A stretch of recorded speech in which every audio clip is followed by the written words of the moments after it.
La llamada de Cthulhu. Autor, Howard Phillips Lovecraft. Publicado, 1928. Categorías, relato, terror. El profesor George Angell, autoridad en lenguas semíticas en la Universidad de Brown, ha muerto. Su heredero ordena y revisa sus papeles cuando se da cuenta de que su tío abuelo investigaba un misterioso culto a unos dioses antiguos, y que su fallecimiento está rodeado de extrañas circunstancias. Él mismo cogerá el testigo de la búsqueda y se verá inmerso en una fascinante aventura por varios rincones del mundo, desentrañando un misterio de horribles implicaciones. 2.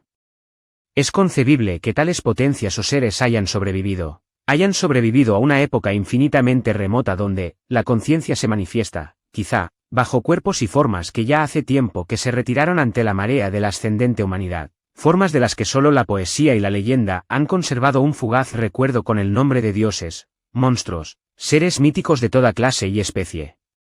Algernon Blackwood.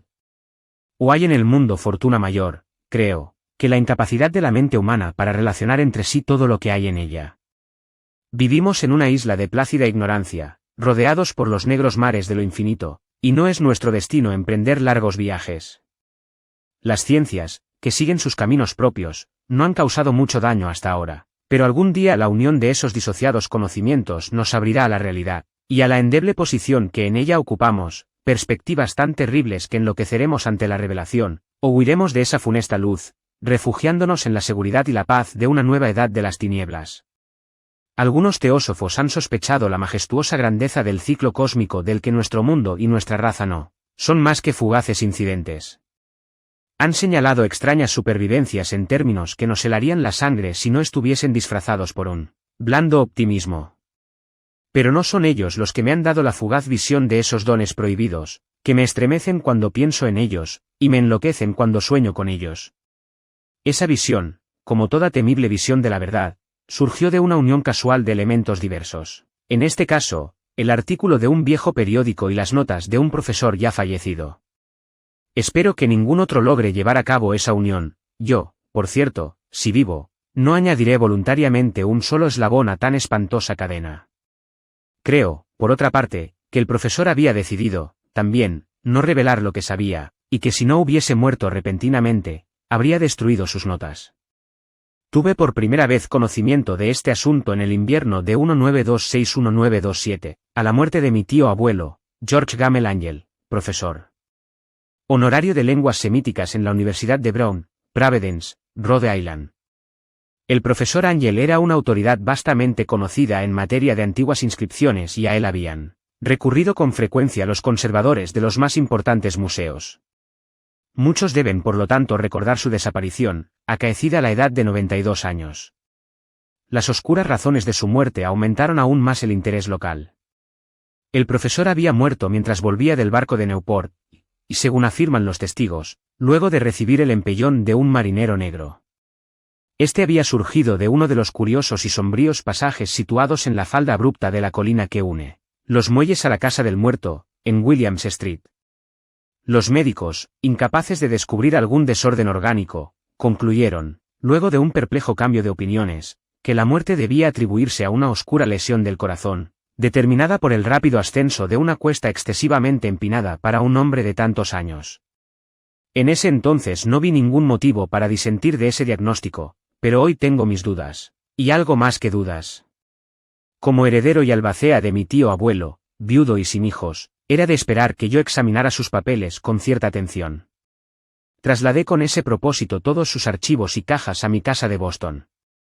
El material ordenado por mí será publicado en su mayor parte por la Sociedad Americana de Arqueología, pero había una caja que me pareció sumamente enigmática, y sentí siempre repugnancia mostrársela a otros. Estaba cerrada, y no encontré la llave hasta que se me ocurrió examinar el llavero que el profesor llevaba siempre consigo. Logré abrirla entonces, pero me encontré con otro obstáculo mayor y aún más impenetrable. ¿Qué significado podían tener ese curioso bajorrelieve de arcilla, y esas notas, fragmentos y recortes de viejos periódicos? ¿Se había convertido mi tío, en sus últimos años, en un devoto de las más superficiales imposturas? Resolví buscar al excéntrico escultor que había alterado la paz mental del anciano. El bajorrelieve era un rectángulo tosco de 2 centímetros de espesor y de unos 30 o 40 centímetros cuadrados de superficie, indudablemente de origen moderno. Los dibujos, sin embargo, no eran nada modernos, ni por su atmósfera ni por su sugestión, pues aunque las rarezas del cubismo y el futurismo sean numerosas y extravagantes, no suelen reproducir esa críptica regularidad de la escritura prehistórica. Y la mayor parte de los dibujos parecía ser ciertamente alguna especie de escritura. A pesar de mi familiaridad con los papeles y colecciones de mi tío, no logré identificarla, ni sospechar siquiera alguna remota relación. Sobre estos supuestos jeroglíficos había una figura de carácter evidentemente representativo, aunque la ejecución impresionista impedía comprender su naturaleza. Parecía una especie de monstruo, o el símbolo de un monstruo, o una forma que solo una fantasía enfermiza hubiese podido concebir. Si digo que en mi imaginación, algo extravagante, se representó a la vez un pulpo, un dragón y la caricatura de un ser humano, no traicionaré el espíritu del dibujo. Sobre un cuerpo escamoso y grotesco, provisto de alas rudimentarias, se alzaba una cabeza pulposa y coronada de tentáculos, pero era el contorno general lo que la hacía más particularmente horrible. Detrás de la figura se esbozaba una arquitectura ciclópea. Las notas que acompañaban a este curioso objeto, además de unos recortes de periódicos, habían sido escritas por el profesor mismo y no tenían pretensiones literarias. El documento en apariencia más importante estaba encabezado por las palabras, el culto de Cthulhu, escritas cuidadosamente en caracteres de imprenta para evitar todo error en la lectura de un nombre tan desconocido. El manuscrito se dividía en 2 secciones. La primera tenía el siguiente título, 1925. Sueño y obra onírica de H. A. Wilcox, Thomas Street 7, Providence. R.I. Y la segunda, informe del inspector John R. Legrasse, Bienville Street 121, Nueva Orleans, a la Sociedad Americana de Arqueología, 1928. Notas del mismo y del profesor Webb. Las otras notas manuscritas eran todas muy breves, relatos de sueños curiosos de diferentes personas, o citas de libros y revistas teosóficas, principalmente la Atlántida y la Lemurie perdida de W. Scott Elliot, y el resto comentarios acerca de la supervivencia de las sociedades y cultos secretos, con referencia a pasajes de tratados mitológicos y antropológicos como La rama dorada de Fraser, y el culto de las brujas en Europa occidental de la señorita Murray. Los recortes de periódicos aludían principalmente a casos de enajenación mental y a crisis de demencia colectiva en la primavera de 1925. La primera parte del manuscrito principal relataba una historia muy curiosa. Parece que el 1 de marzo de 1925, un joven delgado, moreno, de aspecto neurótico, y presa de una gran excitación, había visitado al profesor Ángel con el singular bajorrelieve de arcilla, entonces todavía fresco y húmedo. En su tarjeta se leía el nombre de Henry Anthony Wilcox, y mi tío había reconocido en él al hijo menor de una excelente familia, con la que estaba ligeramente relacionado. Wilcox, que desde hacía un tiempo estudiaba dibujo en la Escuela de Bellas Artes de Rhode Island, y que vivía en el Hotel Fleur de Lis muy cerca de esta institución, era un joven precoz de genio indudable, pero muy excéntrico. Desde su infancia había llamado la atención por las historias y sueños extraños que se complacía en relatar. Se denominaba a sí mismo, físicamente hipersensitivo, pero la gente seria de la vieja ciudad comercial lo consideraba simplemente raro. No había frecuentado nunca a los de su clase y poco a poco había ido retirándose de toda actividad social. Actualmente solo era conocido por algunos estetas de otras ciudades. La Asociación Artística de Providence, deseosa de preservar su conservadurismo, lo había desahuciado. En aquella visita, decía el manuscrito, el escultor había pedido bruscamente la ayuda de los conocimientos arqueológicos de su huésped para identificar los jeroglíficos. El joven hablaba de un modo pomposo y descuidado que impedía simpatizar con él. Mi tío le respondió con sequedad, pues la evidente edad de la tablilla excluía toda posible relación con las ciencias arqueológicas. La réplica del joven Wilcox, que impresionó bastante a mi tío como para que la reprodujera palabra por palabra, tuvo ese énfasis poético que caracterizaba sin duda su conversación habitual. Es nueva, es cierto, le dijo, pues la hice anoche mientras soñaba con extrañas ciudades. Y los sueños son más viejos que la cavilosa Tiro, la contemplativa Esfinge, o Babilonia, guarnecida de jardines. Y comenzó a narrar una historia desordenada que, de pronto, despertó en mi tío un recuerdo. El anciano se mostró febrilmente interesado. La noche anterior había habido un leve temblor de tierra. el más violento de los que habían sacudido Nueva Inglaterra en esos años últimos, que había afectado terriblemente la imaginación de Wilcox. Ya en cama, y por primera vez en su vida, había visto en sueños unas ciudades ciclópeas de enormes bloques de piedra y gigantescos y siniestros monolitos, de un horror latente, que exudaban un limo verdoso.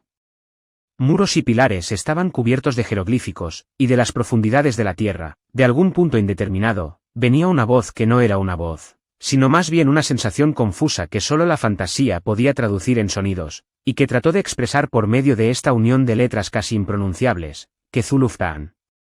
Esta mezcla de letras fue la llave del recuerdo que excitó y perturbó al profesor Ángel. Interrogó al escultor con una minuciosidad científica, y estudió con intensidad casi frenética el bajorrelieve que el joven había estado esculpiendo en sueños, vestido solo con su ropa de dormir, y temblando de frío. Mi tío achacó a su avanzada edad, dijo Wilcox más tarde, el no reconocer con rapidez los jeroglíficos y el dibujo.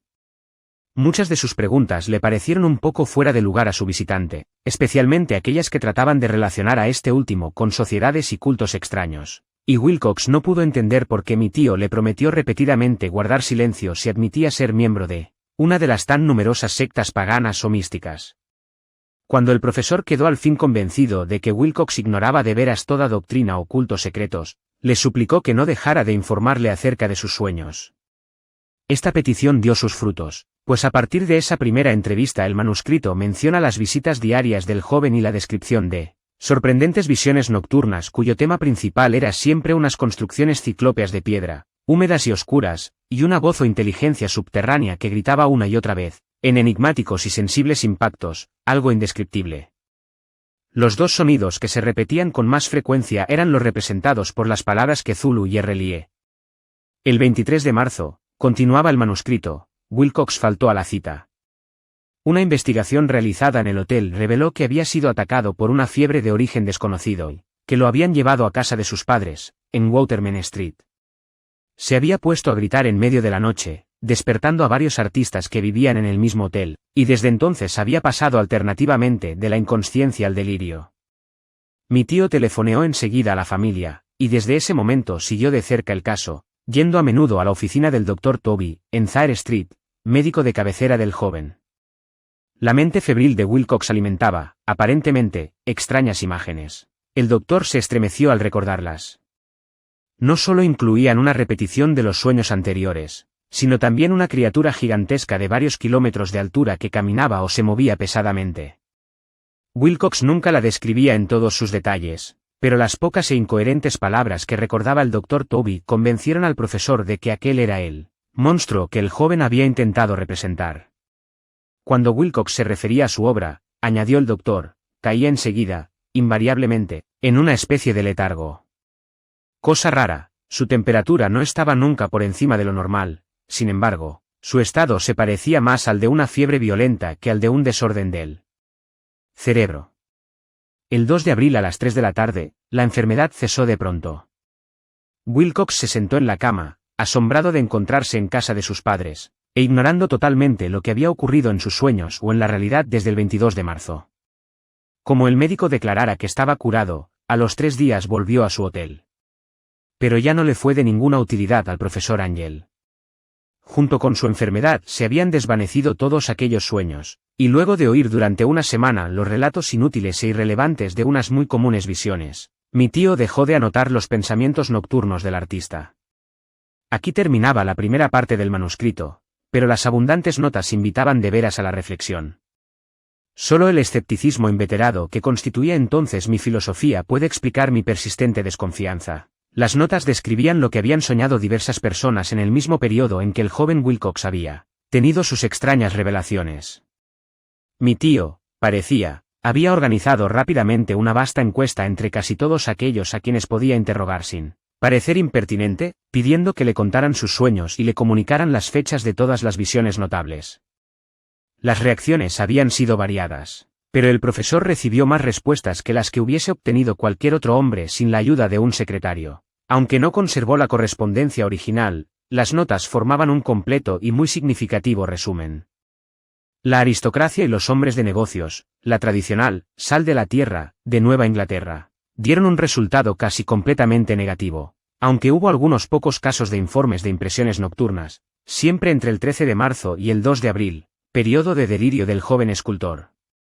Los hombres de ciencia no fueron tampoco muy afectados, aunque por lo menos 4 vagas descripciones sugerían la visión fugaz de extraños paisajes, y uno de ellos hablaba del temor a algo anormal. Las respuestas más pertinentes procedían de artistas y poetas, que si hubieran podido comparar sus notas habrían sido presas del pánico. Ante la falta de las cartas originales, llegué a sospechar que el compilador había estado haciendo preguntas insidiosas o había deformado el texto de la correspondencia para corroborar lo que había resuelto ver. Por eso persistí en la creencia de que Wilcox, conociendo de algún modo los viejos documentos reunidos por mi tío, había estado engañándolo. Estas respuestas de los artistas narraban una perturbadora historia. Entre el 28 de febrero y el 2 de abril gran parte de ellos había tenido sueños muy curiosos, que habían alcanzado su máxima intensidad en el tiempo del delirio del escultor. Una cuarta parte hablaba de escenas y sonidos semejantes a los descritos por Wilcox y algunos confesaban su terror ante una criatura gigantesca y sin nombre. Un caso, que las notas describían con énfasis, era particularmente triste.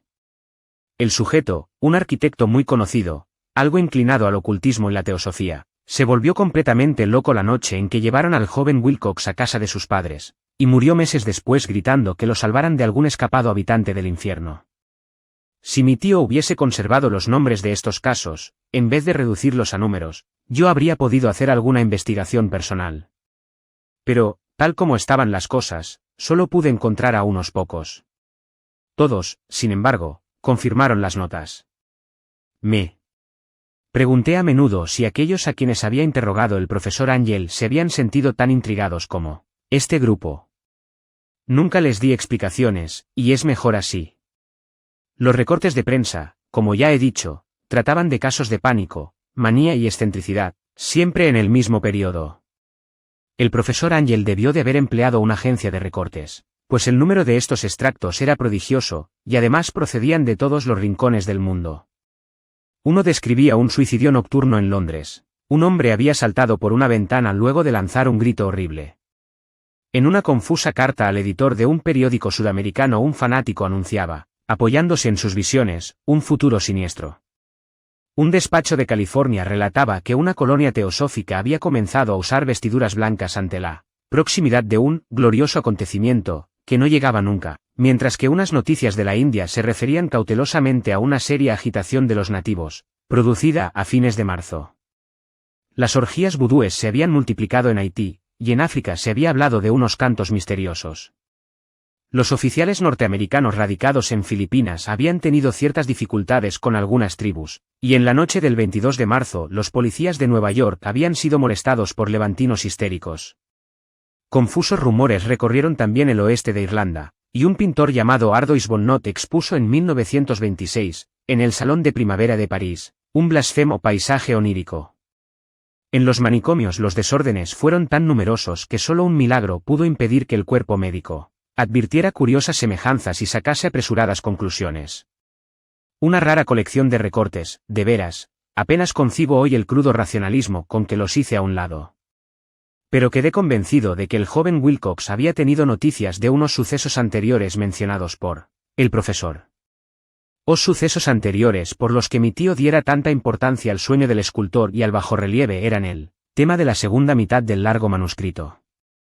Ya una vez, parecía, el profesor Ángel había visto los odiosos contornos del monstruo anónimo, había meditado sobre los desconocidos jeroglíficos, y había oído las sílabas que solo la palabra Cthulhu podía traducir. Todo esto había tenido lugar en circunstancias tan sobrecogedoras que no es raro que persiguiese al joven Wilcox, con preguntas y ruegos. Esta experiencia anterior había ocurrido 17 años antes, en 1908, mientras la Sociedad Americana de Arqueología celebraba su congreso anual, en San Luis. El profesor Ángel, por su autoridad y sus méritos, había desempeñado un papel importante en todas las deliberaciones, y a él se acercaron varios profanos que aprovechaban la oportunidad de la convocatoria para hacer preguntas y plantear problemas. El jefe de este grupo no tardó en convertirse en centro de atracción de todo el congreso. Era un hombre de aspecto muy común, de mediana edad, que había hecho el viaje de Nueva Orleans a San Luis en busca de cierta información que no había podido obtener en su distrito. Se llamaba John Raymond Legrasse y era inspector de policía.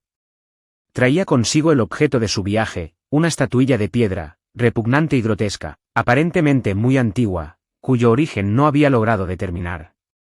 No debe creerse que el inspector Legrasse se interesara por la arqueología.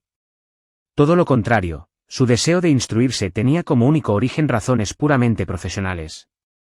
La estatuilla, ídolo, fetiche o lo que fuese, había sido capturada meses antes en los pantanos boscosos del sur de Nueva Orleans, en el curso de una expedición contra una presunta ceremonia vudú.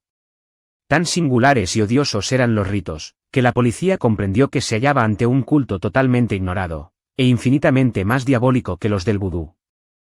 Los confusos e increíbles relatos arrancados por la fuerza a los prisioneros nada informaron sobre su posible origen. De ahí el deseo de la policía de consultar a alguna autoridad para identificar así el horrible símbolo, y seguir las huellas del culto hasta sus fuentes. El inspector Legrasse no había esperado que su pedido provocara una impresión semejante. La aparición de la curiosa estatuilla bastó para excitar a los hombres de ciencia, y pronto todos rodearon al inspector para contemplar de cerca la diminuta figura cuya rareza y aspecto de genuina y abismal antigüedad abrían perspectivas tan misteriosas y arcaicas. Nadie reconoció la escuela escultórica de la que había nacido la estatua, y sin embargo centenares y hasta miles de años parecían haberse posado en la oscura y verdosa superficie de aquella piedra desconocida. La figura, que los miembros del Congreso pasaron de mano en mano para estudiarla con más minuciosidad, medía de unos 20 a 25 centímetros de altura y estaba finamente labrada. Representaba un monstruo de contornos vagamente antropoides, pero con una cabeza de pulpo cuyo rostro era una masa de tentáculos, un cuerpo escamoso que sugería cierta elasticidad, 4 extremidades dotadas de garras enormes, y un par de alas largas y estrechas en la espalda. Esta criatura, que exhalaba una malignidad antinatural, parecía ser de una pesada corpulencia, y estaba sentada en un pedestal o bloque rectangular, cubierto de indescifrables caracteres. Las puntas de las alas rozaban el borde posterior del bloque, el asiento ocupaba el centro, mientras las garras largas y curvas de las plegadas extremidades asían el borde anterior y descendían hasta un cuarto de la altura del pedestal. La cabeza de cefalópodo se inclinaba hacia adelante, de modo que los tentáculos faciales rozaban el dorso de las garras enormes que apretaban las elevadas rodillas. El conjunto daba una impresión de vida anormal, más sutilmente terrorífico a causa de la imposibilidad de establecer su origen. Su vasta, pavorosa e incalculable edad era innegable, sin embargo, nada permitía relacionarlo con algún tipo de arte de los comienzos de la civilización. El material de la estatua encerraba otro misterio. No había nada parecido, en geología, o mineralogía, a aquella piedra jabonosa, verdinegra, de estrías doradas o iridiscentes. Los caracteres de la base eran igualmente desconcertantes, y ninguno de los miembros del Congreso, a pesar de que representaban a la mitad de las autoridades mundiales en este campo, pudo descubrir el más remoto parentesco lingüístico. Tanto la figura como el material pertenecían a algo increíblemente lejano, totalmente distinto de la humanidad que conocemos, algo que sugería, de un modo terrible, antiguos y profanos ciclos en los que nuestro mundo y nuestras concepciones no habían participado. Y, sin embargo, mientras los miembros del Congreso sacudían la cabeza y se confesaban incapaces de resolver el misterio, uno de ellos creyó descubrir algo raramente familiar en la efigie y los jeroglíficos, y al fin, no sin reticencia, confesó lo que sabía. Este hombre era el hoy desaparecido William Channing Webb, profesor de antropología en la Universidad de Princeton y explorador de bastante renombre. 40 años antes el profesor Webb había recorrido Groenlandia e Islandia en busca de ciertas inscripciones rúnicas que hasta ese entonces no había podido descubrir. En la costa de Groenlandia se había encontrado con una tribu degenerada de esquimales, cuya religión, forma singular de los cultos demoníacos, lo había impresionado sobremanera por su faz deliberadamente sanguinaria y repulsiva. Era aquella una fe que los otros esquimales ignoraban casi del todo, y a la que se referían estremeciéndose. Databa, decían, de épocas muy antiguas, anteriores al nacimiento del mundo. Junto a ritos anónimos y sacrificios humanos había invocaciones de origen tradicional dirigidas a un demonio supremo o Tornasuk. El profesor Webb había oído esa invocación en boca de un viejo Angekok, o brujo sacerdote, y la había transcrito fonéticamente, hasta donde era posible, en caracteres romanos. Pero lo que ahora parecía importante era el fetiche adorado en ese culto, y alrededor del cual bailaban los esquimales cuando la aurora boreal brillaba muy por encima de los acantilados de hielo. Era, declaró el profesor, un tosco bajorrelieve de piedra con una figura horrible y algunos caracteres misteriosos. Creía recordar que se parecía, por lo menos en todos los rasgos esenciales, a la criatura bestial que ahora estaban examinando. Este relato, recibido con asombro y sorpresa por los miembros del Congreso, pareció excitar al inspector Legrasse, que abrumó al profesor a preguntas. Habiendo copiado una invocación recitada por uno de los oficiantes del pantano, rogó al profesor Webb que tratase de recordar las sílabas recogidas en Groenlandia. Siguieron una comparación exhaustiva de todos los detalles y un instante de sombrío silencio cuando el profesor, el detective convinieron en la virtual identidad de las frases. He aquí, en sustancia, la división de las palabras fue establecida de acuerdo con las pausas tradicionales observadas por los oficiantes, lo que el brujo esquimal y los sacerdotes de Luisiana habían cantado a sus ídolos. Ph. Louis MGLW Naf que Zulu RLIE Ganalftan. Legrasse había tenido más suerte que el profesor Webb, pues varios prisioneros le habían revelado el sentido de esas palabras. Era algo así: en su casa de RLIE el desaparecido que Zulu espera soñando. Y entonces, respondiendo a un ruego general, el inspector relató minuciosamente su experiencia con los fieles del pantano. Veo ahora que mi tío dio gran importancia a esa historia. Tenía cierto parecido con las ensoñaciones más extravagantes de los teósofos y los creadores de mitos, y revelaba una asombrosa imaginación de carácter cósmico que nadie hubiese esperado entre parias y vagabundos. El 1 de noviembre de 1907 la policía de Nueva Orleans había recibido un alarmado mensaje de la región pantanosa del sur. Los colonos, gente primitiva, pero de buen natural, descendientes en su mayor parte de los hombres de Lafitte, eran presas del pánico a causa de algo desconocido que había invadido la región durante la noche. Se trataba en apariencia de un culto vudú, pero de una especie más terrible que todo lo que ellos conocían. Desde que el malévolo Tamtem había comenzado a sonar incesantemente en aquellos bosques oscuros donde nadie osaba aventurarse, habían desaparecido varias mujeres y niños. Se habían oído gritos irracionales, chillidos desgarradores y cantos lúgubres, y unas llamas diabólicas habían bailado en la espesura. Los vecinos, añadió el aterrorizado mensajero, no podían soportarlo. En las primeras horas de la tarde 20 policías partieron en 2 carricoches y un automóvil, guiados por el tembloroso colono. Cuando el camino se hizo intransitable, abandonaron los vehículos, y durante varios kilómetros chapotearon en silencio a través de los espesos bosques de cipreses donde nunca penetraba la luz del día. Raíces tortuosas y nudos malignos de musgo retardaban la marcha, y de vez en cuando una pila de piedras húmedas o los fragmentos de una pared en ruinas hacían aún más depresiva aquella atmósfera que los árboles deformados y las colonias de hongos contribuían a crear. Al fin apareció un miserable conjunto de chozas, y los histéricos colonos corrieron a agruparse alrededor de las vacilantes linternas.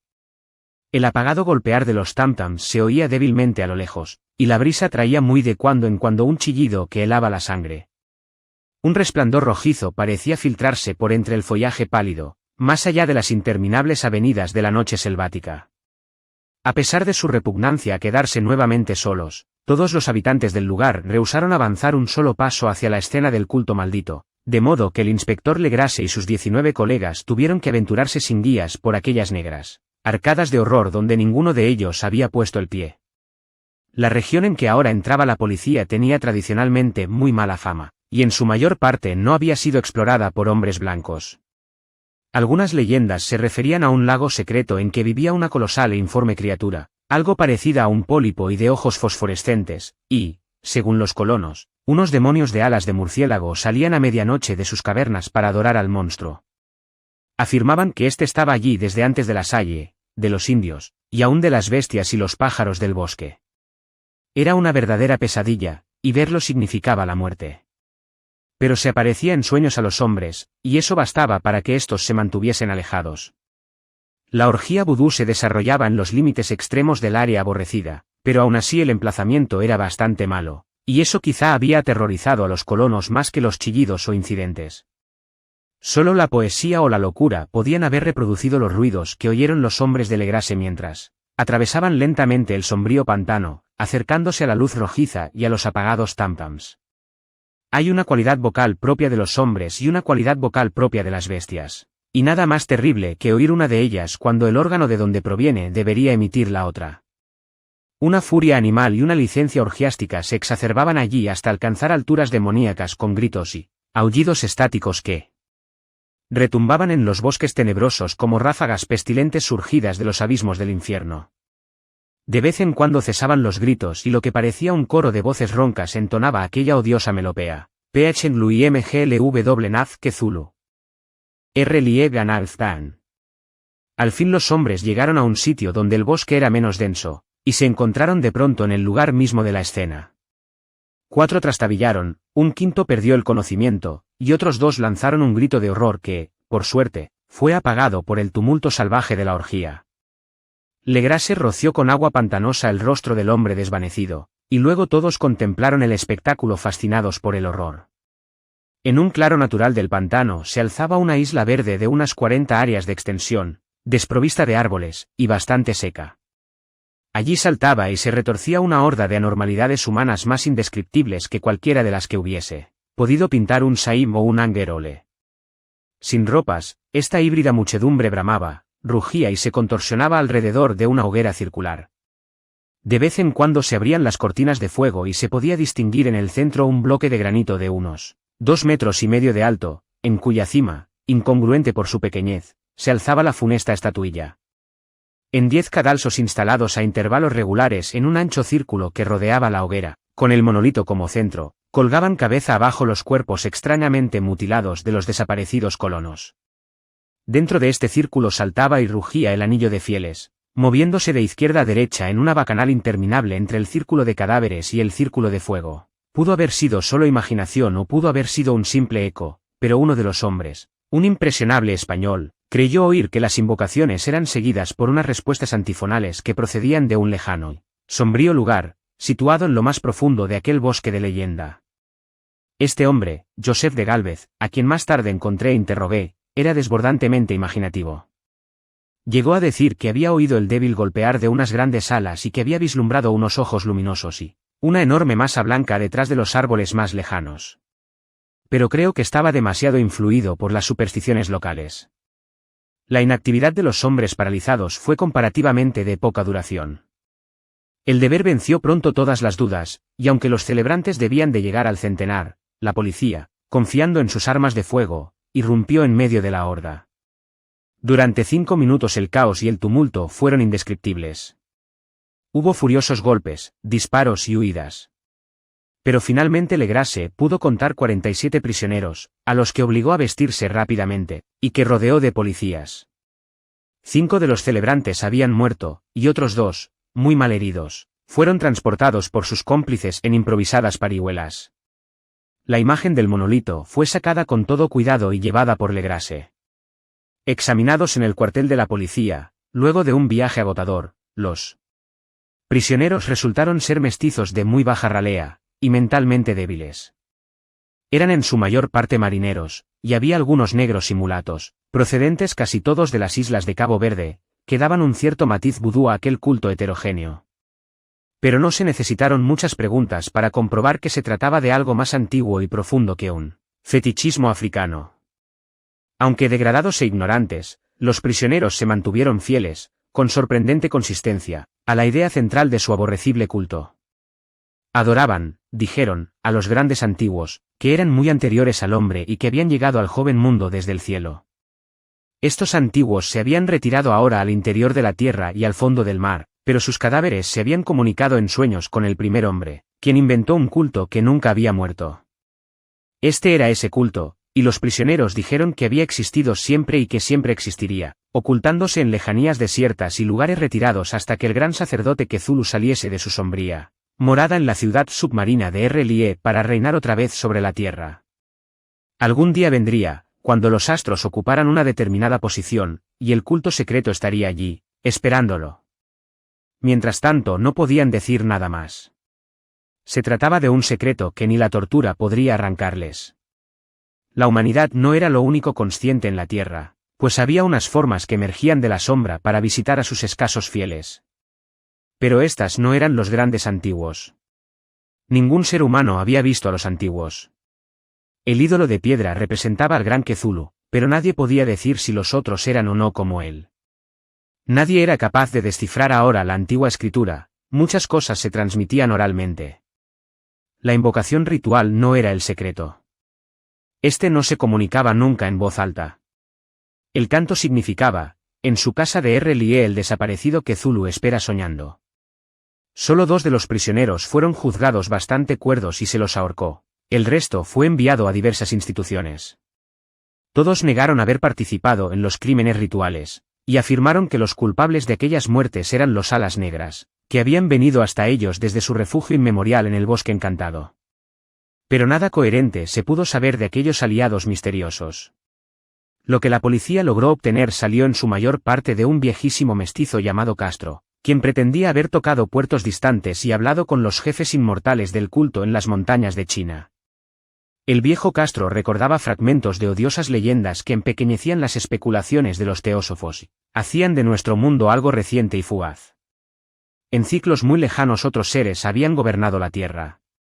Habían vivido en grandes ciudades, y sus vestigios podían encontrarse aún, le habían dicho a Castro los inmortales de China, en unas piedras ciclópeas de algunas islas del Pacífico.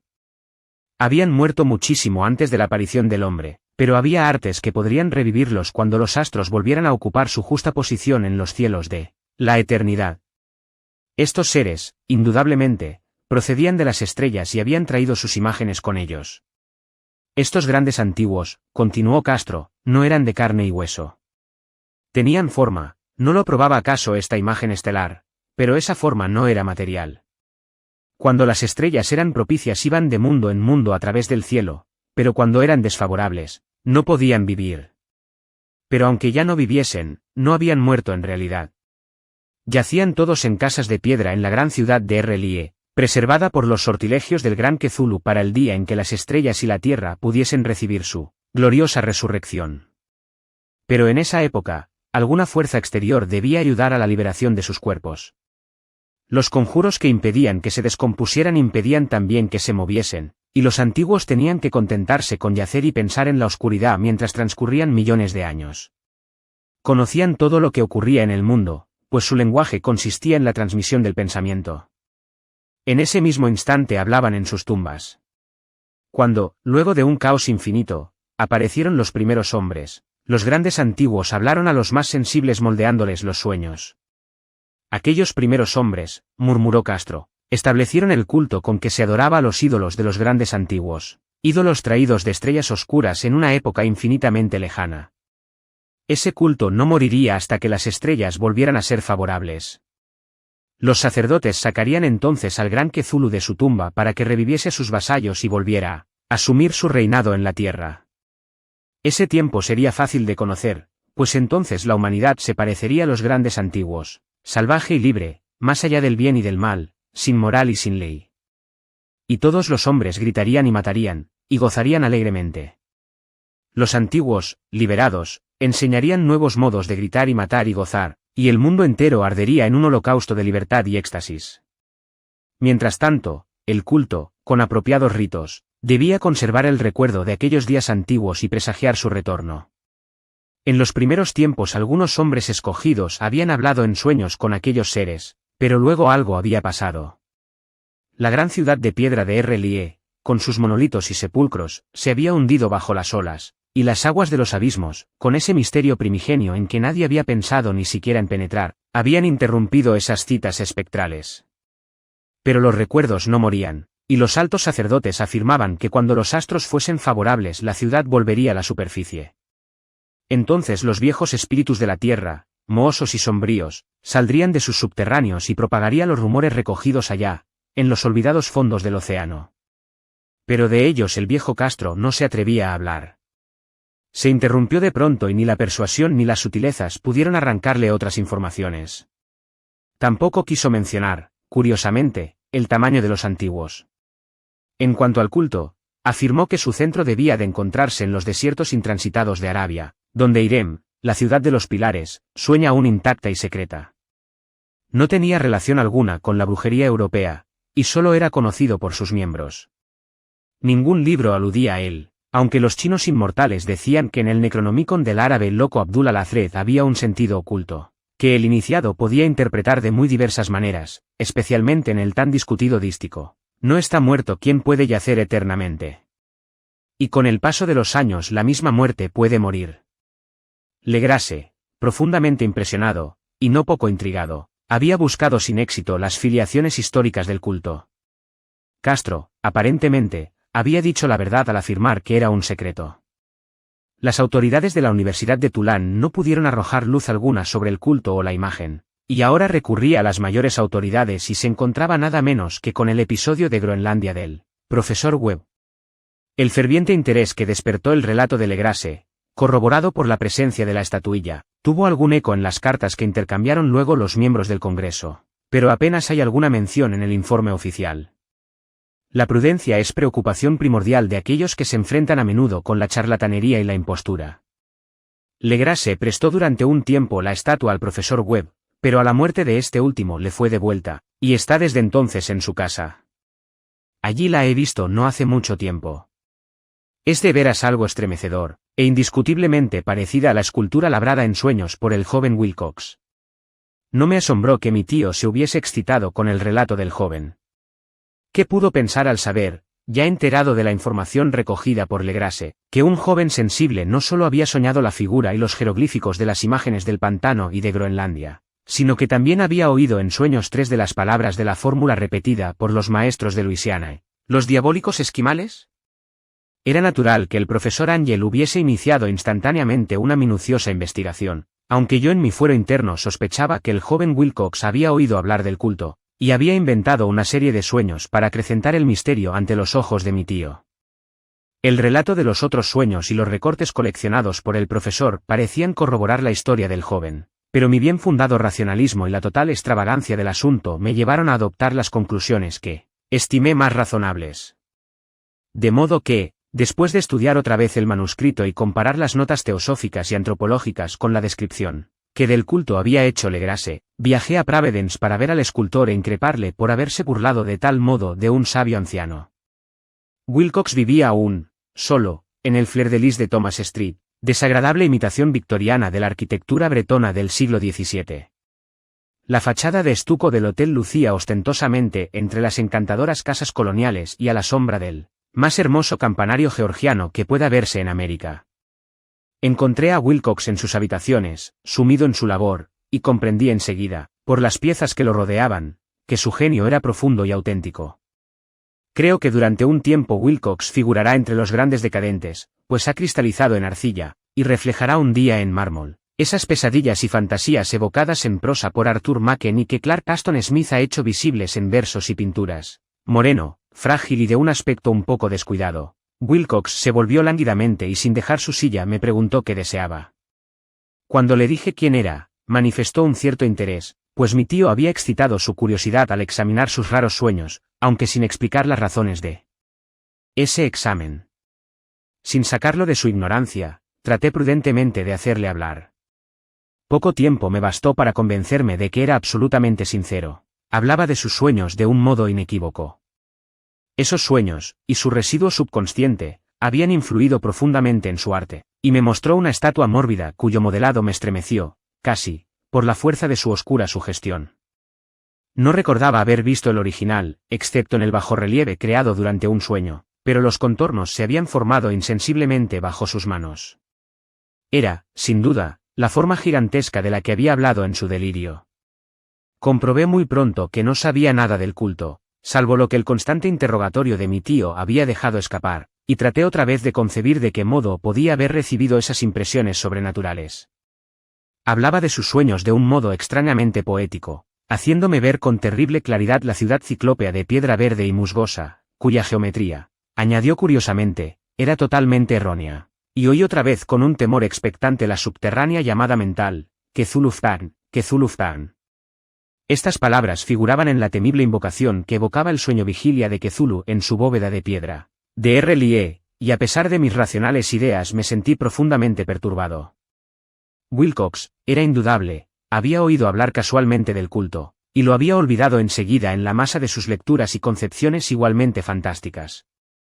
Más tarde, en virtud de su impresionable carácter, el culto había encontrado un modo de expresión subconsciente en los sueños, el bajorrelieve de arcilla y la estatua que yo estaba ahora contemplando.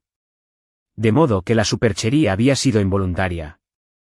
El joven tenía unos modales un poco afectados, y un poco vulgares, que me desagradaban de veras, pero yo ya estaba dispuesto a admitir tanto su genio como su honestidad. Me despedí amablemente, y le deseé todo el éxito que su talento prometía. El asunto del culto continuó fascinándome y a veces imaginaba poder adquirir un gran renombre investigando su origen y relaciones.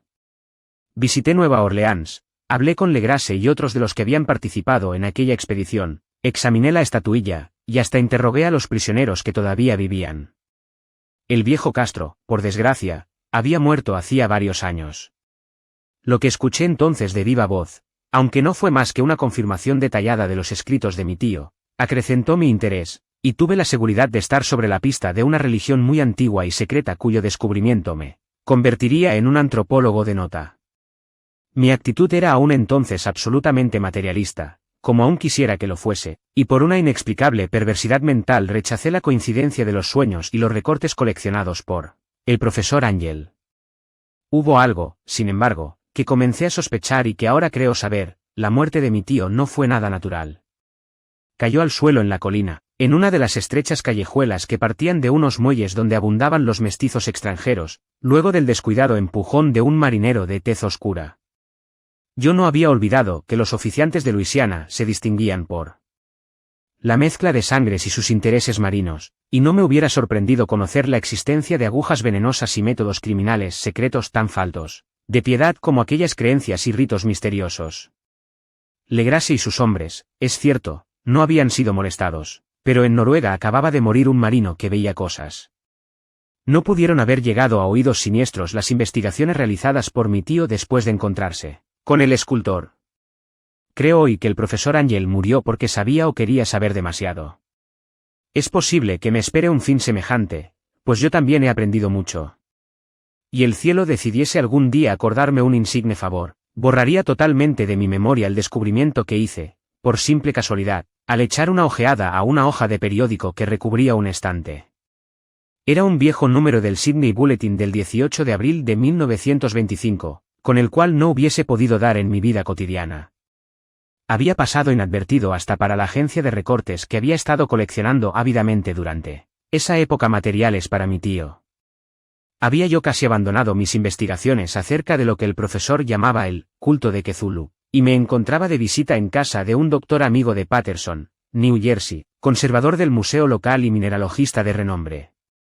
Examinando un día los ejemplares de reserva, amontonados en desorden en los estantes de una de las salas del fondo del museo, mi mirada se detuvo en la rara ilustración de uno de los periódicos extendido bajo las piedras. Era el Sydney Bulletin que he mencionado. Mi amigo tenía corresponsales en todos los países extranjeros imaginables. La imagen era una fotografía en sepia de una odiosa estatuilla de piedra casi igual a la que Legrasse había encontrado en el pantano. Despojé ansiosamente a la hoja de su precioso contenido, leí el artículo con sumo cuidado y lamenté su brevedad. Lo que sugería, sin embargo, era de suma importancia para mi ya vacilante búsqueda. Arranqué cuidadosamente la noticia con el propósito de ponerme enseguida en acción. He aquí el contenido: el vigilante arribó remolcando a un yate neozelandés armado. Un muerto y un superviviente a bordo. Relatan combates furiosos y muertes en alta mar. Marinero rescatado se niega a dar detalles de misteriosa experiencia. Ídolo extraño encontrado en su poder. Se iniciará una investigación. El carguero Vigilant de la compañía Morrison, procedente de Valparaíso, arribó esta mañana a su puesto de amarre en Darling Harbour remolcando al yate Alert de Dunedin, con serias averías, pero dotado aún de un poderoso armamento. El yate fue avistado el 12 de abril a los 34 grados 21 minutos sur, y a los 152 grados 17 minutos oeste, con un muerto y un superviviente a bordo. El Vigilant dejó Valparaíso el 25 de marzo, y el 2 de abril fue alejado considerablemente de su curso, en dirección sur, por excepcionales tormentas y enormes olas. El 12 de abril avistó el buque a la deriva. En apariencia había sido abandonado, pero luego se descubrió que llevaba un superviviente en estado de delirio, y un hombre muerto desde hacía una semana por lo menos. El superviviente apretaba entre sus manos una piedra horrible de origen desconocido, de unos 30 centímetros de alto, cuyo origen los profesores de la Universidad de Sydney, la Sociedad Real y el Museo del College Street no pudieron determinar, y que el hombre afirmaba haber descubierto en la cabina del yate, en un altarcito rudimentario. Este hombre, ya recobrado, relató una historia de piratería y violencia sumamente extraña. Se trata de un noruego llamado Gustav Johansen, de cierta cultura, segundo oficial en la goleta Emma de Auckland, que partió para el Callao el 20 de febrero, con una tripulación de 11 hombres. El Emma, dijo, fue retrasado y alejado considerablemente de su ruta por la tormenta del 1 de marzo, y el 22 del mismo mes a los 49 grados 51 minutos sur y a los 128 grados 34 minutos este encontró al Elert conducido por una tripulación de canacos y mestizos de aspecto patibulario. El capitán Collins no obedeció la orden de virar, y la tripulación del yate abrió fuego sin aviso con una batería de cañones de bronce particularmente pesada. Los marineros del Emma, dijo el superviviente, se resistieron con valentía, y aunque la goleta comenzó a hundirse, pues varios proyectiles habían alcanzado la línea de flotación, lograron acercarse al enemigo y lo abordaron poniéndose a luchar en la cubierta. Como los tripulantes del yate combatían de un modo torpe y cruel, tuvieron que matarlos a todos. 3 de los hombres del Emma, incluso el capitán Collins y el primer oficial Green, murieron, y los 8 restantes, bajo el mando del segundo oficial, Johansen, se pusieron a navegar en la dirección seguida originalmente por el yate, a fin de descubrir por qué motivo se les había ordenado cambiar de rumbo. Al día siguiente desembarcaron en una isla que no figuraba en ningún mapa.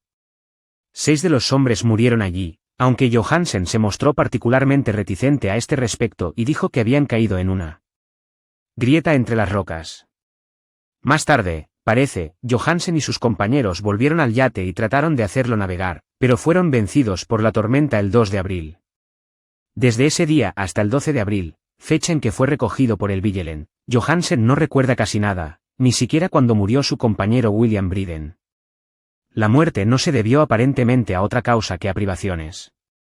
Cables procedentes de Dunedin informan que el Elert era muy conocido como barco de carga y tenía muy mala reputación. Pertenecía a un curioso grupo de mestizos cuyas frecuentes incursiones nocturnas a los bosques atraían no poca curiosidad. Luego de la tormenta y los temblores de tierra del 1 de marzo se habían hecho apresuradamente a la vela. Nuestro corresponsal en Auckland afirma que el Emma y sus tripulantes gozaban de una excelente reputación y que Johansen es un hombre digno de toda confianza. El almirantazgo va a iniciar una investigación sobre este asunto, durante la cual se tratará de convencer a Johansen para que hable más libremente. Eso era todo, además de la diabólica imagen, pero qué pensamientos despertó en mi mente. Estas nuevas y preciosas noticias acerca del culto de Cthulhu probaban que éste tenía fieles seguidores tanto en el mar como en la tierra.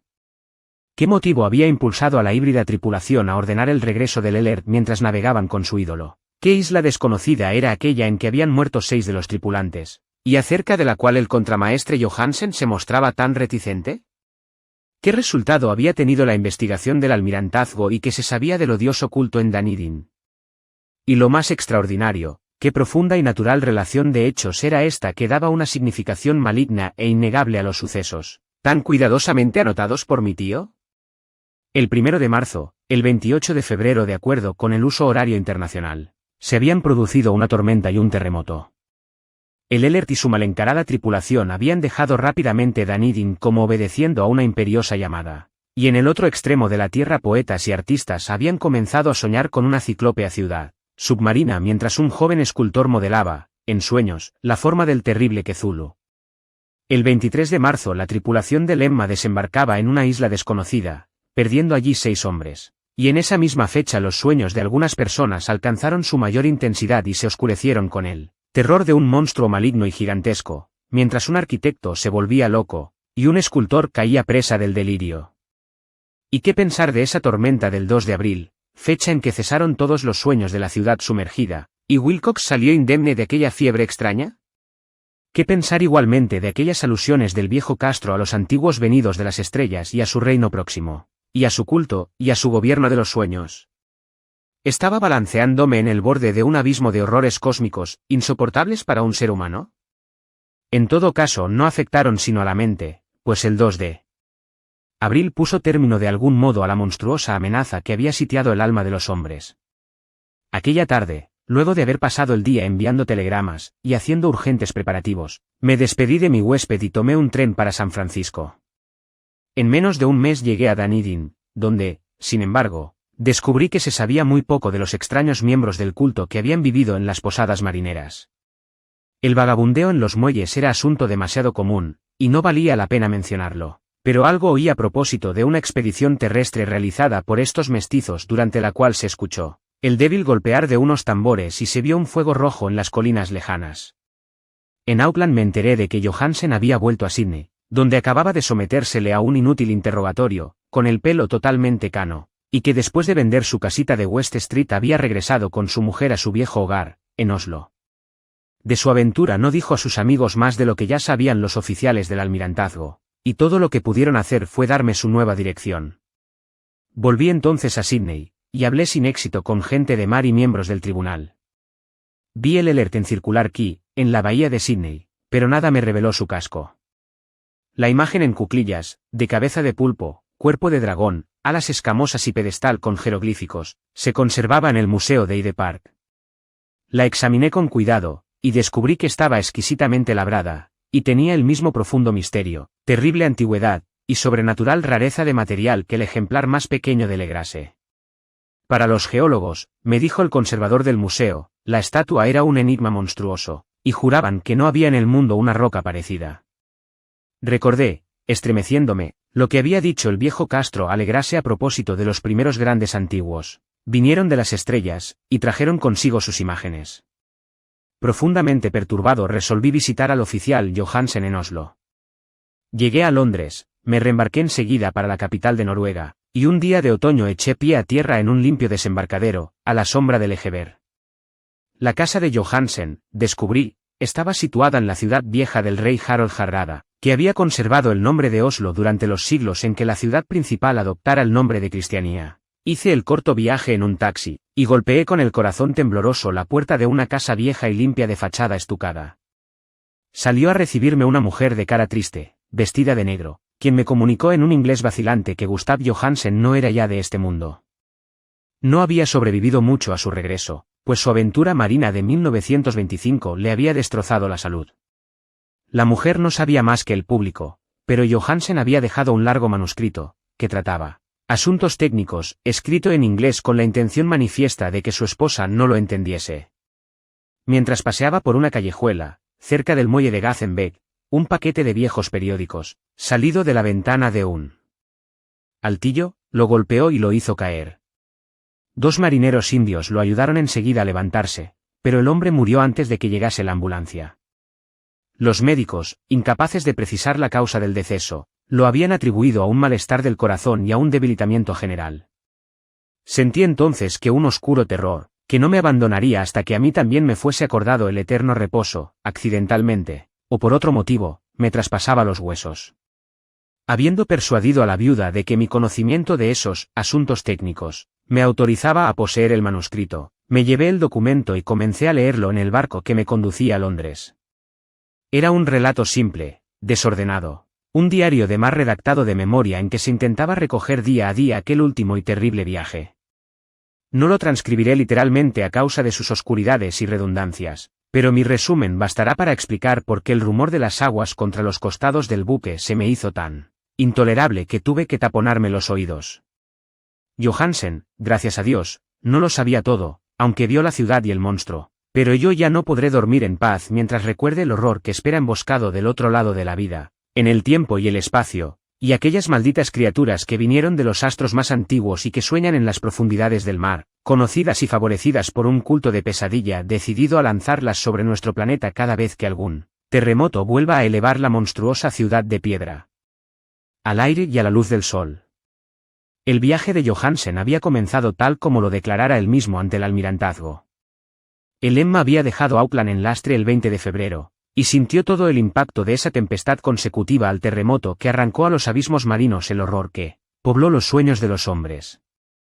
Recobrado el gobierno, el buque navegó favorablemente hasta encontrarse con el Alert el 22 de marzo, y sentí la pena del oficial al describir el bombardeo y el hundimiento de su nave. De los mestizos del yate, Johansen hablaba con un horror realmente significativo. Había algo de abominable en ellos que hacía que su destrucción pareciese casi un deber, y Johansen se sorprende ante la acusación de crueldad que contra él y sus compañeros hizo el tribunal. Ya en el yate capturado, Johansen y sus hombres, impulsados por la curiosidad, prosiguen viaje hasta avistar una alta columna de piedra que emerge del océano, y a los 47 grados 9 minutos sur y 126 grados 43 minutos oeste, se encuentran ante una costa barrosa y una albañilería ciclópea cubierta de algas que no puede ser sino la sustancia tangible del terror supremo del universo, la ciudad muerta de Lie, construida hace millones de años, antes de los comienzos de nuestra historia, por las enormes y espantosas criaturas que descendieron desde unos astros desconocidos.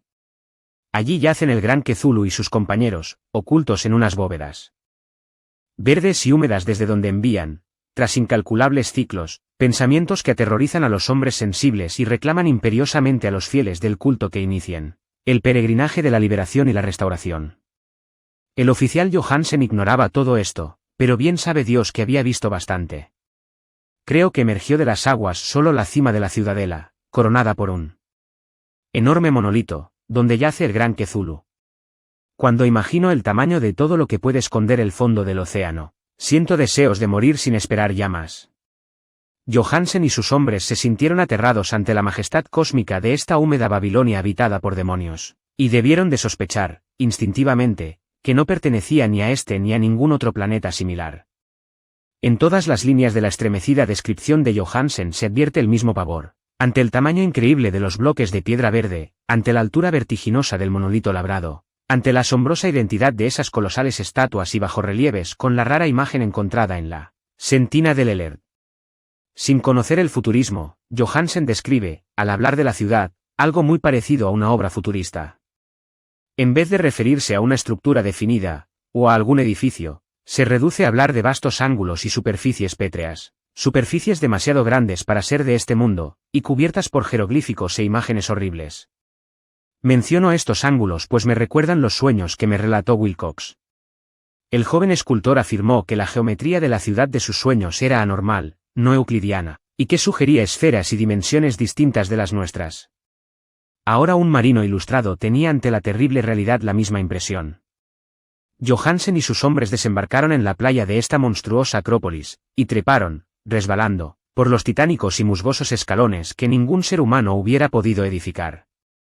El sol mismo parecía deformado cuando se lo miraba a través de las miasmas polarizadoras que emanaban de esta perversión submarina. Una amenaza tortuosa acechaba en esos ángulos desconcertantes donde una segunda mirada descubría una concavidad donde se había creído ver una convexidad. Todos los exploradores, aun antes de ver algo definido, salvo las rocas, los musgos y las algas, se sintieron presas de un indefinible terror. Todos habrían escapado si no hubiesen temido la burla de los otros, y solo de mala gana se decidieron a buscar, vanamente, como comprendieron más tarde, algo que sirviese de recuerdo. Rodríguez, el portugués, fue el primero en llegar a la base del monolito y les gritó a los otros lo que acababa de descubrir.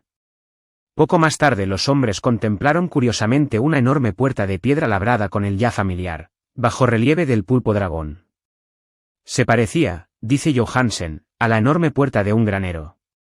Todos vieron allí una puerta, ya que estaba encuadrada en un umbral, un dintel y dos montantes, pero nadie pudo decidir si estaba situada horizontalmente, como la puerta de una trampa, o algo inclinada, como la puerta exterior de un altillo. Como hubiese dicho Wilcox, la geometría del lugar era errónea. Uno no podía estar seguro de que el mar y el suelo fuesen horizontales, de modo que la posición relativa de todo el resto parecía variar fantásticamente. Briden presionó sobre la piedra en diversos sitios, sin resultado. Luego Donovan palpó con delicadeza los bordes, apretando separadamente cada punto.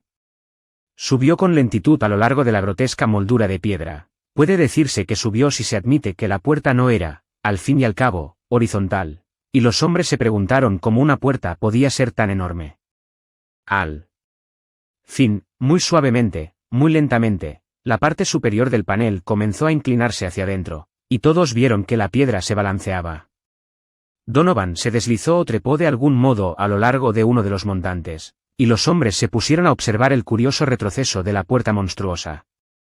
En este fantástico mundo de deformaciones prismáticas, la piedra se desplazaba anormalmente en diagonal, despreciando todas las leyes de la materia y la perspectiva.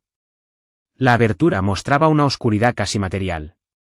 Estas tinieblas tenían realmente una cualidad positiva, pues ocultaban algunas partes de las paredes interiores que debían ser visibles. Al fin surgió de aquella cárcel milenaria algo así como una humareda que oscureció la luz del sol mientras se elevaba hacia el cielo, empequeñecido y arrugado, con la ayuda de sus alas membranosas. El olor que salía de aquellos abismos recién abiertos era insoportable, y Hawkins, que tenía el oído fino, creyó oír allá abajo un sonido chapoteante e inmundo. Todos escucharon, y todos escuchaban aún cuando el monstruo se hizo visible, babeando y apretando su inmensidad verde y gelatinosa a través de la tenebrosa abertura hasta elevarse pesadamente en el aire corrompido de aquella ciudad de pesadilla. La letra del pobre Johansen es apenas inteligible en esta parte. De los 6 hombres que nunca llegaron al barco, cree que 2 murieron simplemente de miedo en aquel instante maldito. El monstruo está más allá de toda posible descripción. No hay lenguaje aplicable a ese abismo de horror inmemorial, a esa pavorosa contradicción de todas las leyes de la materia, la fuerza y el orden cósmicos. Una montaña que caminaba. Dios. Puede extrañar que en el otro lado de la tierra enloqueciese un gran arquitecto, y que en aquel telepático instante la fiebre devorara al pobre Wilcox. El monstruo de los ídolos, el verde y viscoso demonio venido de otros astros, había despertado para reclamar sus derechos. Las estrellas eran otra vez favorables, y lo que un viejo culto no había podido lograr por su voluntad, un puñado de inocentes marineros lo hacía por accidente. Después de millones y millones de años el gran Cthulhu era libre otra vez. 3 hombres fueron barridos por aquellas patas membranosas antes de que nadie tuviese tiempo de volverse. Que descansen en paz, si hay algún descanso en el universo. Eran Donovan, Guerrera y Armstrong. Parker resbaló mientras los otros 3 supervivientes se precipitaban frenéticamente en un escenario infinito, de rocas verdosas.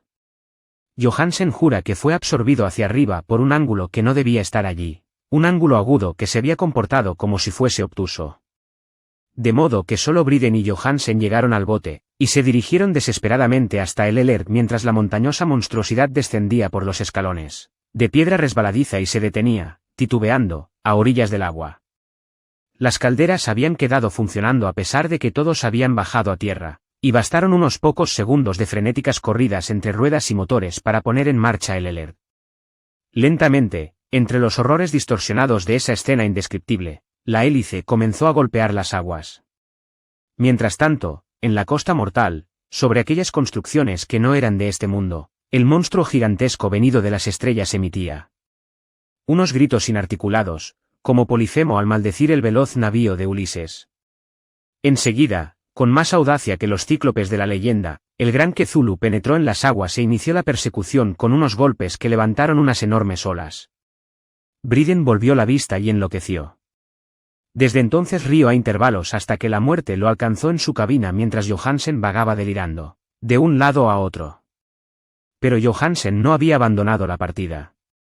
Comprendiendo que el monstruo alcanzaría seguramente al Elert antes de que la presión llegase al máximo, resolvió intentar algo desesperado. Y acelerando los motores, subió rápidamente a cubierta e hizo girar el timón. En la superficie de las aguas hubo un remolino espumoso, y mientras crecía la presión del vapor, el valiente noruego dirigió el navío contra aquella montaña gelatinosa que se alzaba sobre las sucias espumas, como la popa de un galeón demoníaco. La horrible cabeza de pulpo, envuelta en tentáculos, llegaba casi hasta la punta del bauprés, pero Johansen no retrocedió. Hubo un estallido como el de un globo que se desinfla, un líquido inmundo como el que surge de un hendido pez luna, una hediondez como de 1000 tumbas abiertas, y un sonido que el cronista no se atrevió a describir. Durante un instante una nube verde, acre y cegadora envolvió al buque, y un hervor maligno quedó a popa, donde, Dios del cielo, la esparcida plasticidad de aquella entidad celeste estaba recombinándose y recobrando su forma primitiva, mientras el Elert se alejaba más y más, y ganaba velocidad. Eso fue todo.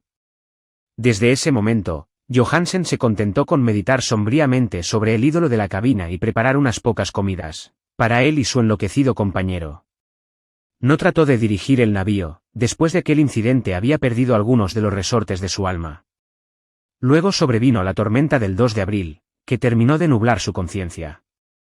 Recordaba confusamente infinitos abismos líquidos de espectrales paredes giratorias, vertiginosos deslizamientos por mundos huidizos en la cola de un cometa, y saltos convulsivos de las profundidades del mar hasta la luna y luego otra vez hasta el mar, todo envuelto en el coro de carcajadas de las antiguas divinidades y de los verdes demonios del tártaro de alas, de murciélago. Luego de esa pesadilla vino el rescate, el Vigilant, el tribunal del almirantazgo, las calles de Dunedin, y el largo viaje de retorno a la casa natal, junto al Egeber. Nada podía contar, pasaría por loco. Lo escribiría todo antes de morir, pero su mujer no debería sospechar nada. La muerte sería para el beneficiosa solo si borraba los recuerdos. Tal era el documento que leí. Lo he guardado en la caja de lata junto con el bajorrelieve de arcilla y los papeles del profesor Ángel. Incluiré este relato, esta prueba de mi propia cordura donde se ha unido lo que espero nunca volverá a unirse. He contemplado todo lo que en el universo puede haber de horroroso, y aún los cielos de la primavera y las flores del verano me parecerán desde ahora impregnados de veneno. Pero no creo que viva mucho. Cómo desaparecieron mi tío y el pobre Johansen, así desapareceré yo. Conozco demasiado, y el culto todavía existe. Cthulhu existe también, supongo, en ese refugio de piedra que le sirve de abrigo desde que el sol era joven. Su ciudad maldita se ha hundido otra vez, pues el Vigilant navegó por aquel lugar después de la tormenta de abril, pero sus ministros en la tierra bailan aún, y cantan y matan en lugares aislados, alrededor de monolitos de piedra coronados de imágenes. Cthulhu tuvo que haber sido atrapado por los abismos submarinos, pues si no el mundo gritaría ahora de horror. ¿Quién conoce el fin? Lo que ha surgido ahora puede hundirse y lo que se ha hundido puede surgir. La abominación espera y sueña en las profundidades del mar, y sobre las vacilantes ciudades de los hombres flota la destrucción. Llegará un día, pero no debo ni puedo pensarlo. Ruego que, si no sobrevivo a este manuscrito, mis albaceas cuiden de que la prudencia sea mayor que la audacia e impidan que caiga bajo otros ojos. Fin.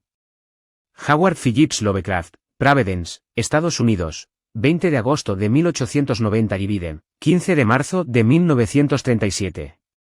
Maestro indiscutible de la literatura fantástica, su obra rebasa en realidad la confluencia de géneros como la literatura de terror y la ciencia ficción hasta cristalizar en una narrativa única que recrea una mitología terrorífica de seres de un inframundo paralelo. Considerado uno de los más brillantes y originales autores de narrativa fantástica del siglo XX, la fama de H. P. Lovecraft creció sobre todo después de su muerte, cuando su obra, aparecida inicialmente en revistas especializadas, fue publicada en volumen.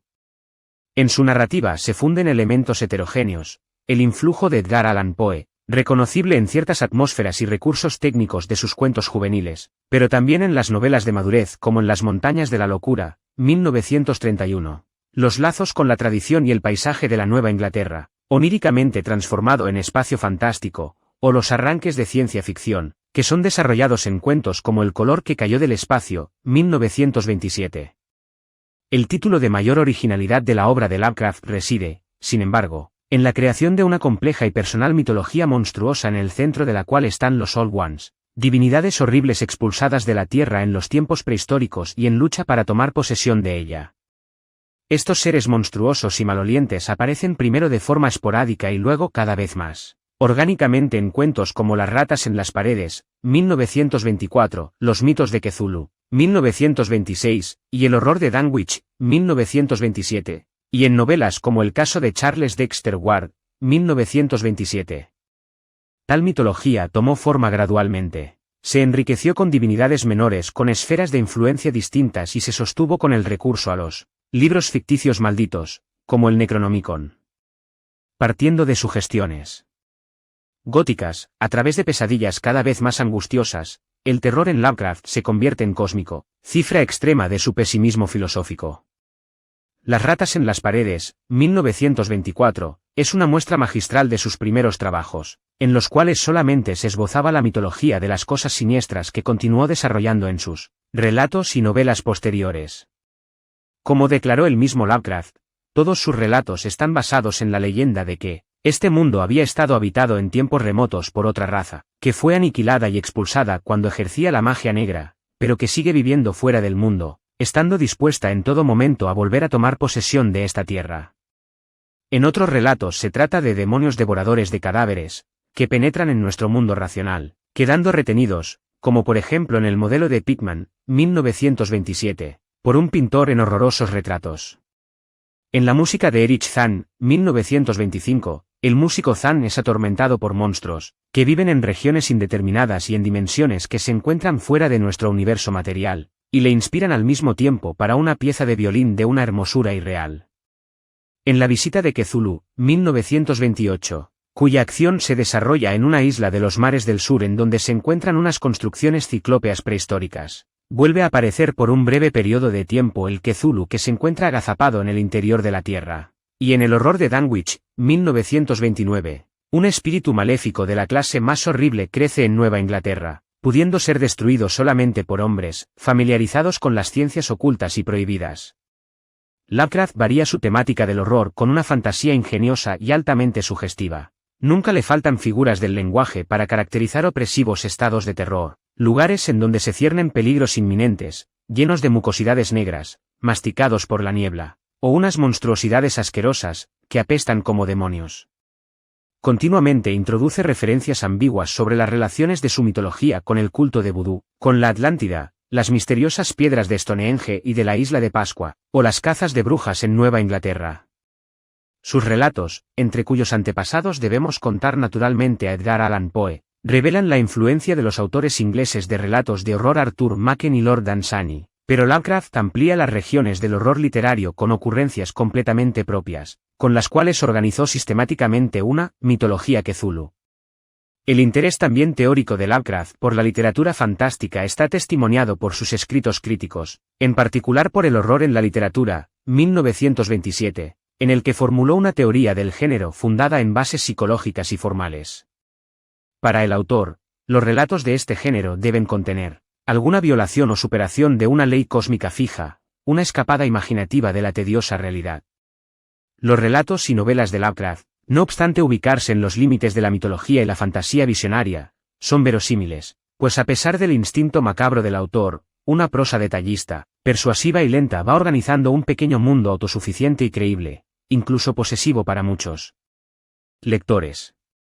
Ha influido en autores modernos como Jorge Luis Borges, que se basó en el estilo de Lovecraft para escribir un extraño relato incluido en El libro de arena, 1975.